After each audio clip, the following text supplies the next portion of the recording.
Do you think there is anyone that you more often put in your vibrational escrow than your own children? In other words, is there anything that evokes desire from you more powerfully than that? And yet, you didn't come to live their life. They came forth to live their life.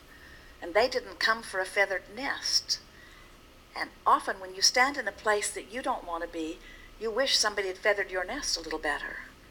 But we notice that an over-feathered nest begins to feel like prison. And we've seen you all, we've known you for so long. We know that you didn't come forth for someone else to create your reality. You came forth to create it. And you weren't just beginning when you came. You are old souls who have come with powerful intention. You're not just getting started. You're not new at this game of creation. You've come with powerful intent to create. So what you want most, and if you will think about it, you know it's true. What you want most is your knowledge of your empowerment. It's what you want most. And every negative emotion that you ever feel is because you're focused upon something that's making you feel disempowered or not free in some way. You want your own empowerment, and you are not different from everyone else you know. Everyone wants to be self-empowered.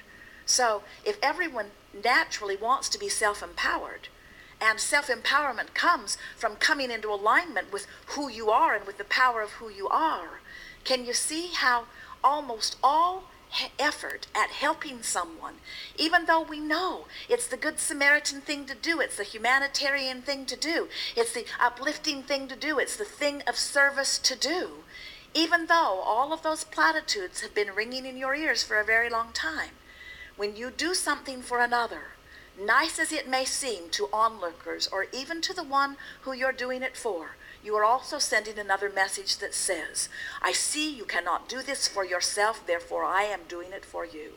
And that is a powerful message that, if they hear it often enough, will disempower them. And having that message and that disempowerment sweep over them is like having a pillow pressed to your face. Eventually, you'll have your little tantrum because you must be free. You were born to be free. You must be free. You were born to be free.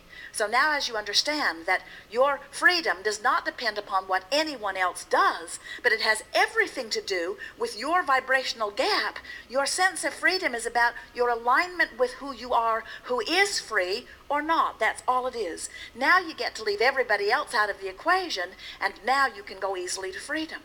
So then these special children come along who don't get tempted away from who they are, who are experiencing a sense of freedom. They're just different, but they're experiencing a sense of freedom. They're tuned in, tapped in, turned on. They're living on their own terms.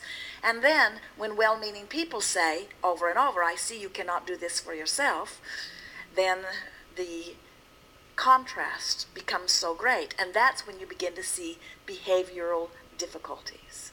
Just ask yourself, what do you appreciate most? Someone coming to you and saying, good for you, good job.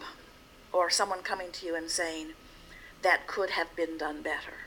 What feels better to you? Someone catching you in a mistake and amplifying it, or someone catching you in a success and amplifying it? What feels better to you?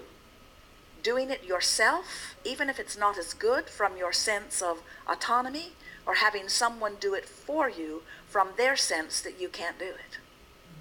In other words, once you get that clear, once you understand who you are and why you've come forth, and that there is no right way to do anything, there are as many perspectives of life as there are perceivers of life, then it becomes much more easy to allow the world, the individuals of the world, to do whatever it is that they are doing, while you do the only thing you ever could do and ever can do, which is manage your own vibration.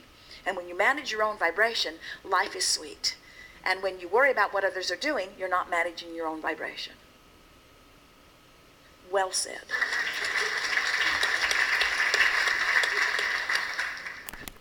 Do you think